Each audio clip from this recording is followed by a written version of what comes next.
This podcast is brought to you by Sci-Fi, the world leader in psychology fitness training. Sci-Fi is scientifically proven to help you optimize your physical, mental, and emotional performance through functional training of your brain, body, and breath. For the first time, have your own clinical psychologist, personal trainer, life coach, breathwork teacher, and mediation instructor all in one. Instead of having to wait months or even years for results, you get them in 75 minutes or less. That's the Sci-Fi difference. Rewire your brain, retrain your body, and refocus your breath. Learn more at psyfi.nyc.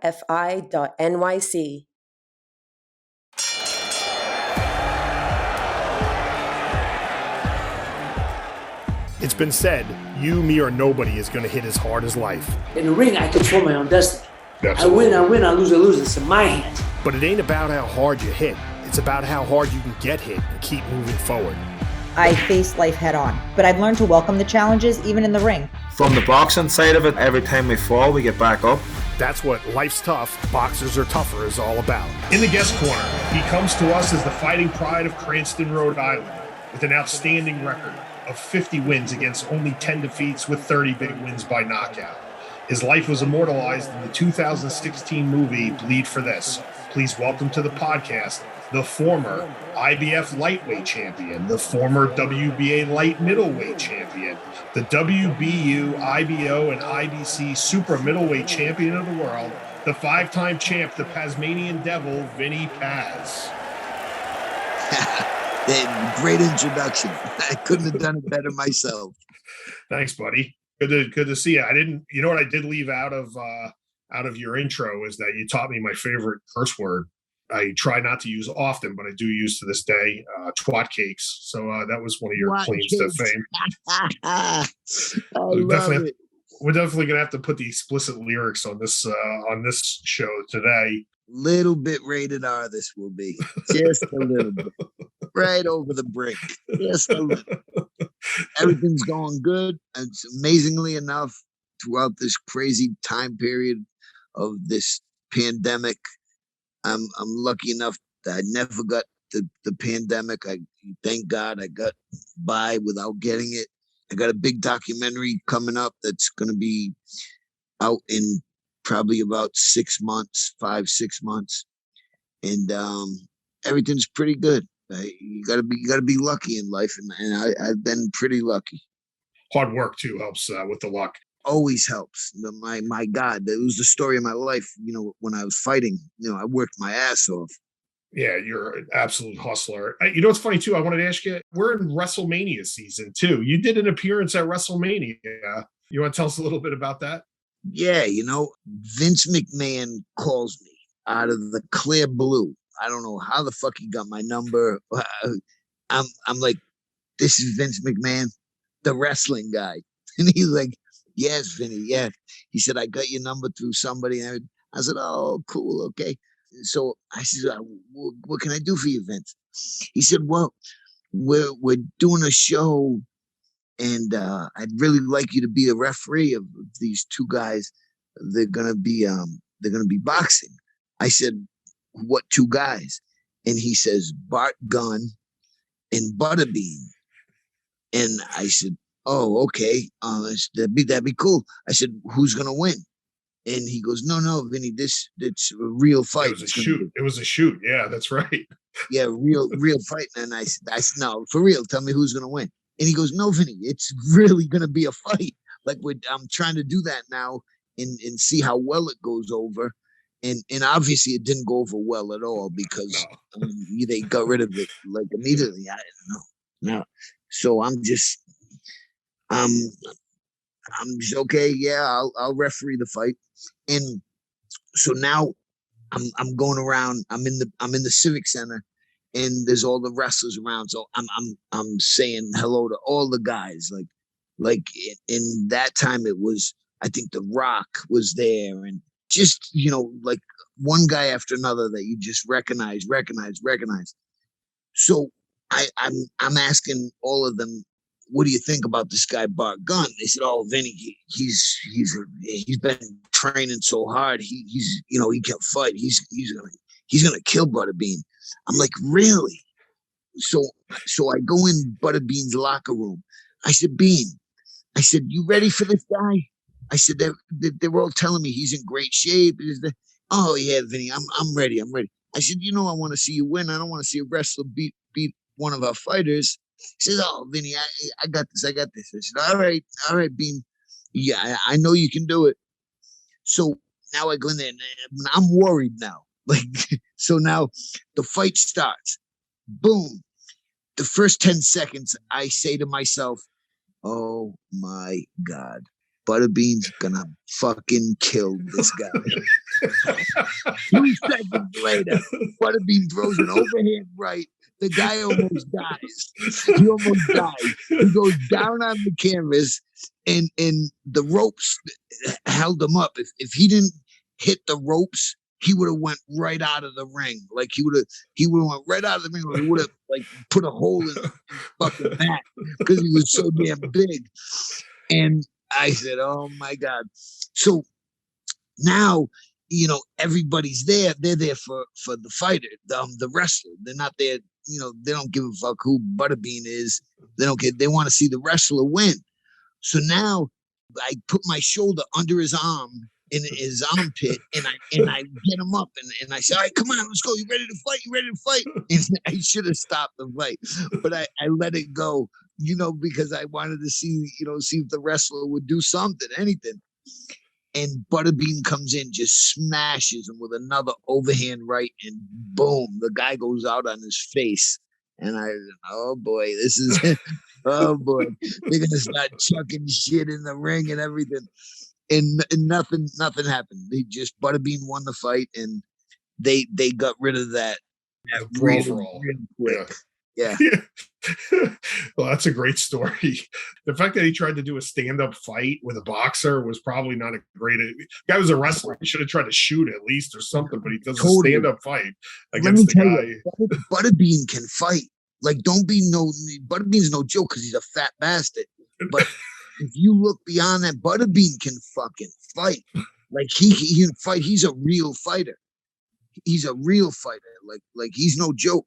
But he looks like a big fat bastard. So people see him, they oh God, what's this fat dude gonna do?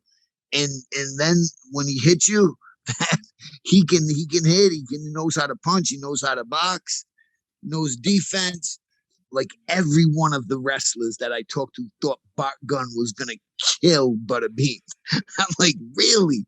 And so now I told you, I go in his locker room and I say that to him. I said, Bean, now this guy's ready for the fight. I said, are you ready for this? And he said, oh, Vinny, yeah, I've been training. I'm in good shape. All right, good. Do your thing, man. Kick ass. And the next thing you know, I'm in the ring, and I said, all right, let's fight. And the next thing you know, Bart Gunn's on his ass. Yeah, that was unbelievable. Shifting gears, Bleed for This, easily one of the most underrated boxing movies of all time. 1000%. And it's only because you live and you learn. It should have been monumentous.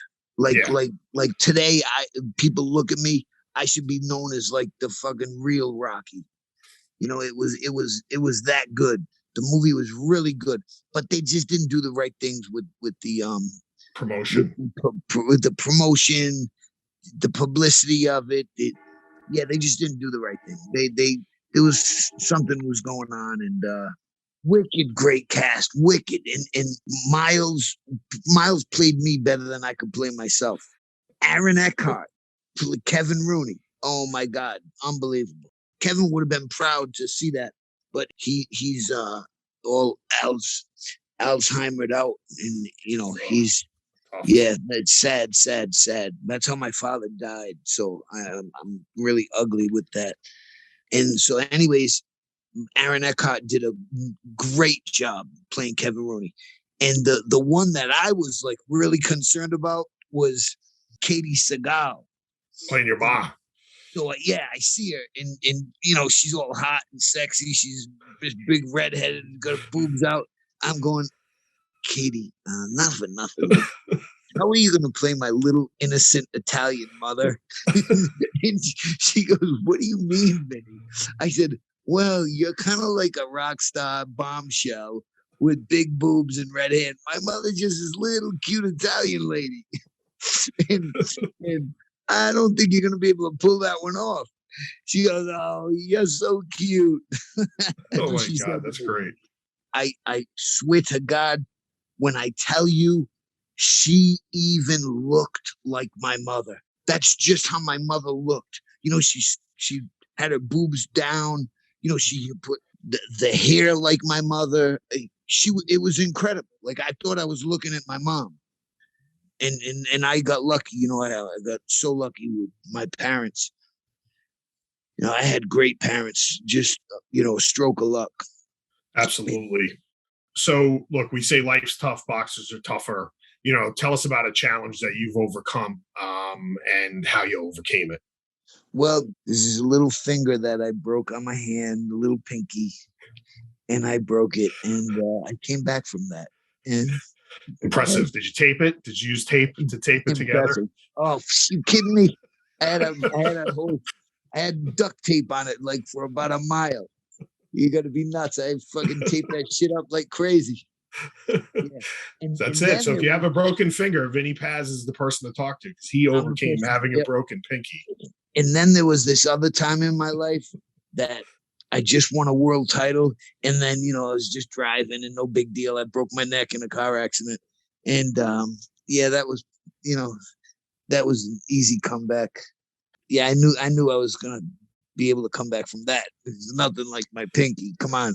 Yeah, come on. You overcame the pinky. Obviously, the broken neck in a high-speed car accident. Big deal. A big deal. Yeah, unbelievable. Not only did you break your neck in a car accident, you actually came back and fought. You know, for those who didn't see the movie and didn't live it like I did in real life, you came back 13 months later and we're back in the ring, which is the most incredible comeback I think in the history of sports as far as injury is concerned. I think you're right. And I think there's going to be something out there called the greatest comeback in the history of sports. I think you're going to see that out someday because we're working on it as we speak. Can I give a big shout out to my girl, Zena? Oh, 1,000%. She's the one who helped put this whole thing together. She's the bomb. She's the bomb.com. Zena is Vin's PR person for those. Anybody who follows him on Twitter, and we'll talk about that at the end. You know, I mean, you break your freaking neck, you're in the hospital, and then tell us what you're thinking and kind of how you had to overcome it. I was thinking, I can't believe I broke my neck. I can't believe I'm in the hospital with a broken neck. Like, bad enough, like oddly enough, I just beat Gilbert Delay, who was knocking out everybody. Yeah, Tuesday night fights. Yeah, he was undefeated in 30 fights, and I beat that guy, and now I like getting a fucking car wreck, and oh my God, it never stops, you know, and that's for everybody out there. Life never stops, you know, until you're dead and buried and gone. You know, it's going to be a tough life. There's not too many people that don't have it tough. That's one of the hardest punches I've ever got hit with, is that broken neck. You know, will, determination, whatever it takes. I was willing to get it done because that's the only thing I wanted to do. I wanted to defend my world title. I wanted to fight. I wanted to fight at a professional level again. I got lucky.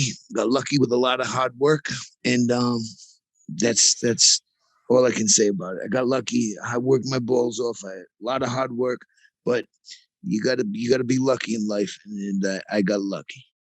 You got lucky, but you also, like you said, you worked real hard to get that luck. You know, lucky is not dying in that car wreck. That was luck. The work you did getting back in the ring, a lot of that is, you know, 90% of that is you because you produce your own luck.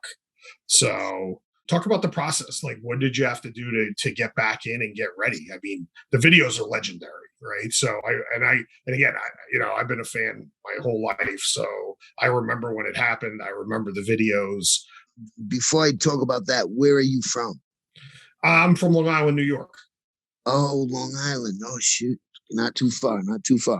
Yeah. Yeah. And like I said, you were like must-see TV on Tuesday night fights. So, and you were a lot of fun to watch too. I mean, it was the best compliment I could ever pay any boxer, I think, is that if I'm paying money to watch a guy box or fight, like, you were worth every penny every single time, win, lose, or draw. I think that's the best compliment you can pay. And I think you personify that in spades. That's really cool, man. And every time somebody says that to me, I just shake my head and go, wow.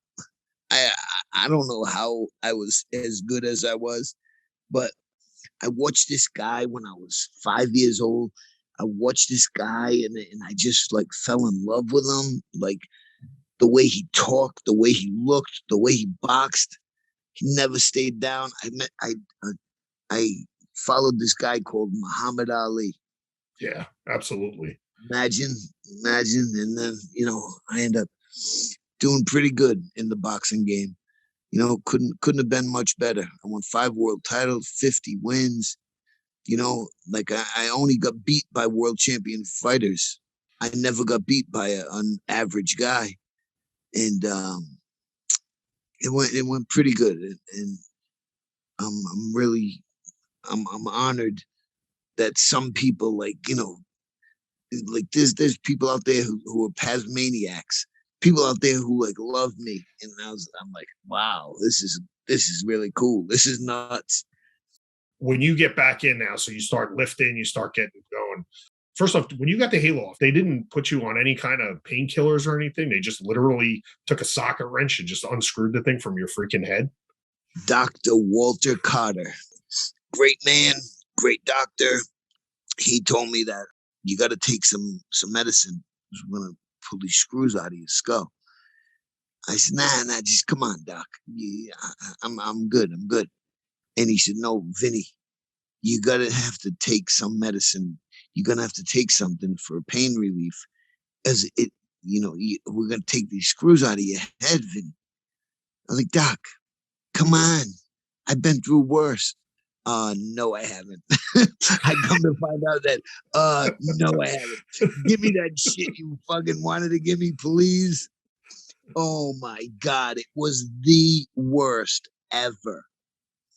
Like I literally, like, I just remember, like, I've been through pain my whole fucking life. When you fight 100 amateur fights, 60 professional fights, you've been hit with a lot of pain. There's a lot going on. And when I tell you they pulled the screws out of my skull, he undid it. And when he did the first time, like the click, it made a click noise, moving the screwdriver to get the screw out of my skull. The bone braced itself around the screw. So he does one click and I go, doc, you're going the wrong fucking way. And he said, Vinny, I told you to take something. He said, you didn't want to take anything. I told you do you want some? I said, no. All right. Come on, go. And now I hold on to the chair for dear life. So I'm just holding on to the chair, waiting for the next one. Boom. I'm like, oh my God, this is nuts. This is more than one individual should have to go through. But that was it. I did it. Four screws around my skull, took them out. That's it. The rest is history. Wow. And then you get back in the ring, you start training again, and then you wind up getting back in the ring. Like I said, 13 months later. It's not, I know it wasn't as the movie, it wasn't Duran the first time out, but you still got in there with and boxed, which was insane after 13 months after a broken neck. Tell us about the preparation for that fight. I fought some guy named Louis Santana, and not too many people that don't know boxing will know him, but he was a pretty damn good fighter. I was ready to fight again. I I didn't care about anything else. I just, I threw caution to the wind and made it happen. And that's the only thing I wanted to do, and I wasn't ready to give it up. So I busted my ass to make that happen, and it worked out well. Yeah, unbelievable. And then you come back, and then look, the rest is kind of history. Rest is history. Yeah, like I won 2 world titles before I broke my neck, and then I won 3 after I broke my neck. Yeah, including beating Dana Rosenblatt. Absolutely. Splat. You mean Splat? He is such a douche. I hope he's watching this. I hope he's listening, because he sucks ass.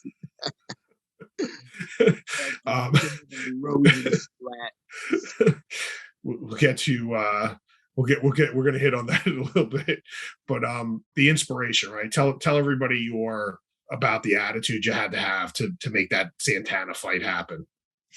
You gotta bust your balls. You gotta work hard. You gotta train. You gotta think. It's gotta be on your mind all the time. And I was just tunnel vision. I wanted to fight, and I made it happen.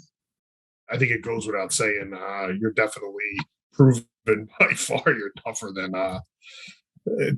life. Let me tell you this one. How about this? All right, my father was a badass. Like in Italy, he grew up in. My father went to the Olympics representing Italy in the all-around skiing. So my father was very athletic. He played professional soccer, and he literally went to the Olympics in the downhill, the long jump, the cross country. I get a lot from him, a lot of his abilities I have in me. But let me tell you about this. Let me tell you something about my little cutie pie mother, little Italian lady. So she's walking home from her beauty salon. She stopped on the way, got two bags of groceries. So she's walking down to the street. She trips on a curb. She falls.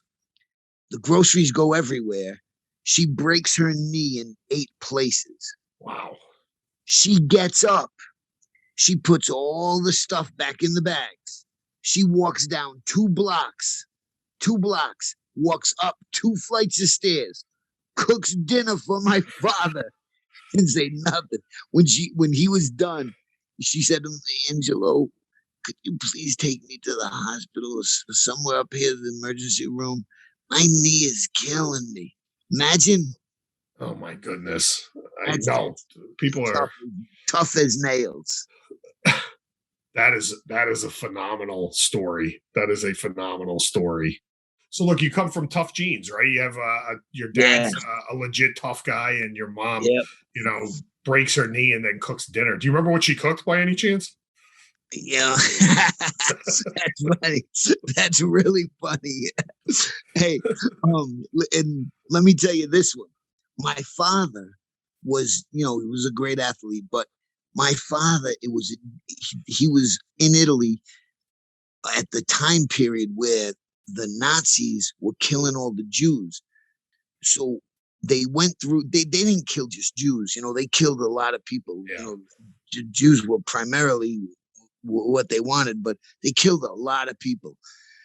So they went through his town, and one of the Nazis stole something from his parents, and my father pitchforked him in the heart with a pitchfork. Pitchforked him to death. So he had to get out of Dodge. He ran out, he left everything in Italy, ran out, got on a freaking boat, and brought him to the fucking United States. Out of all the places, he comes to Rhode Island. Go figure. Meets my mother, and they have me. And if that don't happen, there's not a Tasmanian Devil story in the world right now. Imagine. That's an unbelievable story. So he pitchforked a guy to death. That's and good. He was a Nazi. Yeah, had it coming. He was a Nazi. Yeah, he had it coming. Yeah. He had it coming. Well, like I said, Vin, I don't think there's any question. I didn't. By the way, going into this, I didn't think there was any question. But of course, like you said, you definitely proven you're tougher than life. Broken pinky survivor and a broken neck survivor. So we're going to give you credit. All right. So we do something on the show. We call it the Fast Five. We ask you some questions. You just give us the answer. This was one of my favorite questions I ever heard anybody ask you. And I've seen you do some good defensive work in boxing, but I think this was your best defensive work I ever saw. And the question was, who made better Sunday gravy, your mom or at that time, your current girlfriend? Either one is fine. That's funny. That was your best defensive move. I'm getting a bigger kick out of that than any of your audiences because I know my mother very well. And she was an ass-kicking chef. She was ass-kicking gravy. Oh my God, pasta sauce. All right, so go on your mom then. That's I figured that was a no-brainer, but God, not too many strippers can cook.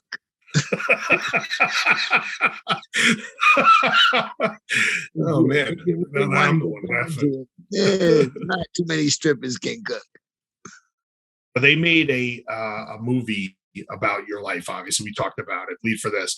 If you could be in a movie, what part would you like to play in any movie ever? It's a good one.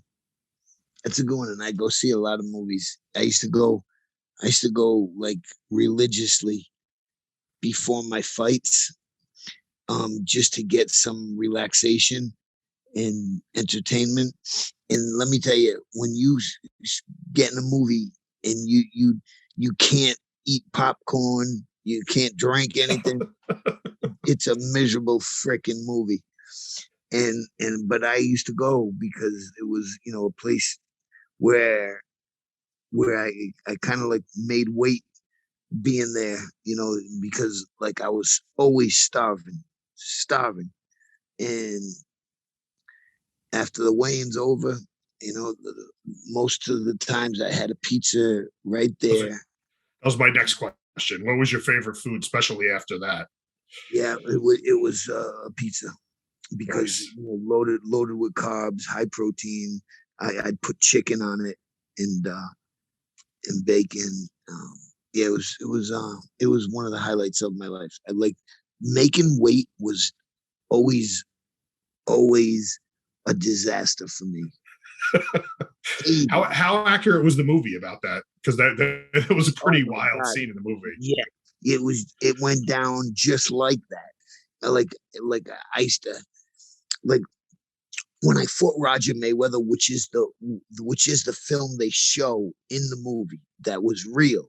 It was really Roger Mayweather and me in person, Vinny Paz, in Las Vegas. And it was at Caesar's Palace, and I was the co-feature to Sugar Ray Leonard and Donnie Lalonde. And when I tell you, I passed out after the fight because I was so dehydrated. And then when I went to the hospital, if my father wasn't there, like, the fucking promoters, the managers, whatever, dude, they would never came with me. I never saw them once. When I got one stitch in my head, in my whole body, my one person was there, and only one, me and my dad. Like, my father was like the greatest father ever. I got so lucky to get such great parents. It's only the thing that's a stroke of luck. I wouldn't have made it out of there. I was going, like, literally, I was going. And I'm not a religious person, but I was going up through the whitest, brightest of clouds you'd ever see. And I was going up and up and up. And I said, you know what? Fuck it. I fucking lost a fight. Who cares? Like, everybody was there because Sugar Ray Leonard was going for the light heavyweight title. Yeah.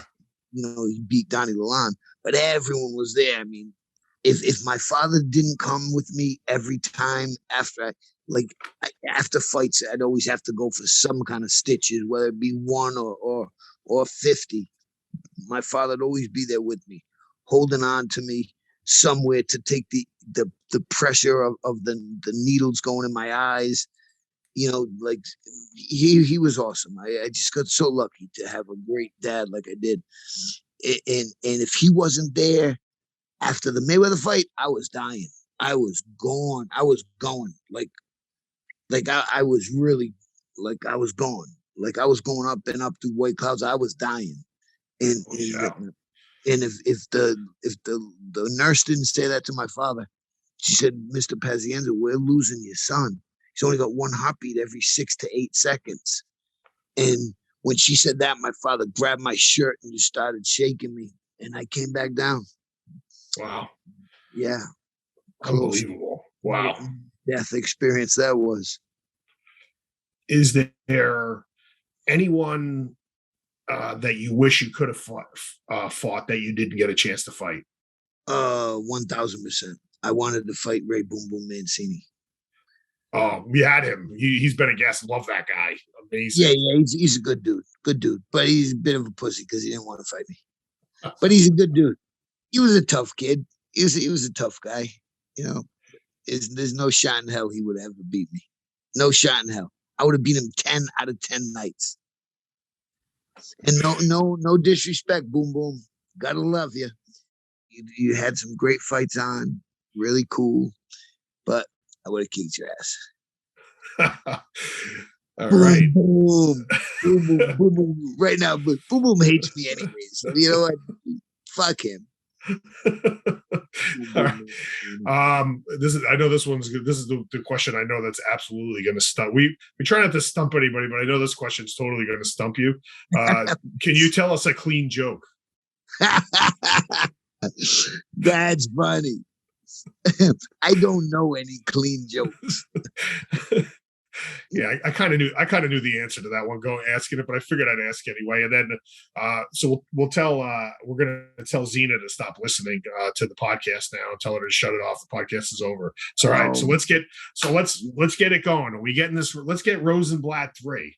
And then we'll try to get Boom Boom. But let's get Rosenblatt 3. We'll break the tie, right? You KO'd him the first time. He beat you by a split decision the second time. Let's get Rosenblatt 3. I've been starting a Twitter campaign to get that going.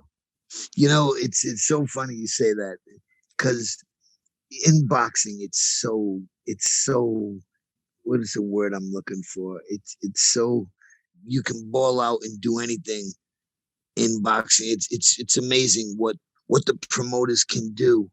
And like everything else in life, it's about money. Everything's about money. Everything. And there's not one thing, just the only thing that is a little higher than money is love, actual love. I mean, that don't happen that often. And it's a crazy life. That's for damn sure.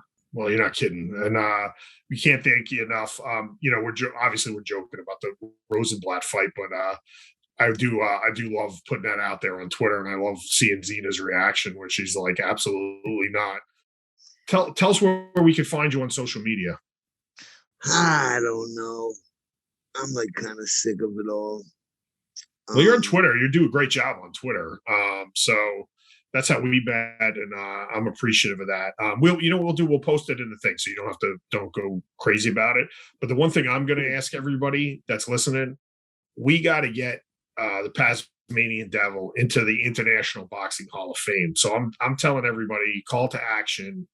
Everybody out there, make sure you get your tweets out there and get your social media, because there's no doubt in my mind the Tasmanian Devil belongs in the Hall of Fame. I mean, the comeback, forget the comeback, although obviously that's the whole point of the show.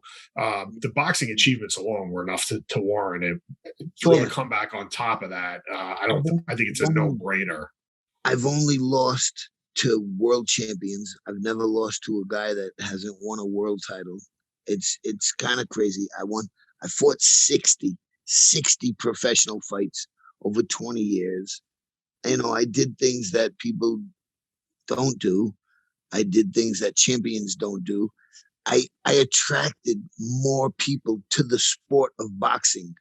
And that's like my big thing where they should put me in, because I literally brought I brought millions of people to boxing because they wanted to see me fight. Not anybody else, not any Italian guy, not any Irish guy, not any white guy, not any black guy, not any Puerto Rican guy. They wanted to see Vinny Paz, the fighter. And, 50 wins, come on, 5 different world titles, come on. I fought everybody, you know what I mean? I'm literally getting sick of like I could give a fuck like if they put me in there or not. I really do. It doesn't affect my life whatsoever if I get in there or if I don't. And only reason why I want to get in there is because of some of my fans. Yeah. That's the only reason why. Well, Champ, I can't thank you enough. This is quite an honor for me. I think this was definitely my most colorful show, and I'll be forever grateful, and I'm always a fan, and I'll always be in your corner. So thanks so much for joining us today. That's going to be the final bell for today's podcast. If you like what you hear, give us a like and hit the subscribe button with your best power punch. You can check us out at Apple, Spotify, Stitcher, and anywhere you can find quality podcasts. We hope our stories inspire you to fight on. Thank you for listening, and remember, life's tough, boxers are tougher. Have a great week, everyone.